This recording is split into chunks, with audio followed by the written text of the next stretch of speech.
Every evening, a bunch of storks come and roost on an electricity pylon near my house.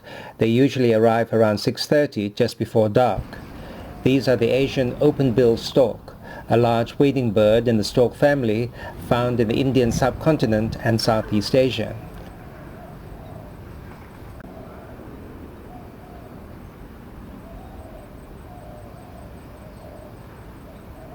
It is greyish-white with glossy black wings and tail, and the adults have a gap between the arched upper mandible and recurved lower mandible. Young birds are born without this gap, which is thought to be an adaptation that aids in the handling of snails, their main prey.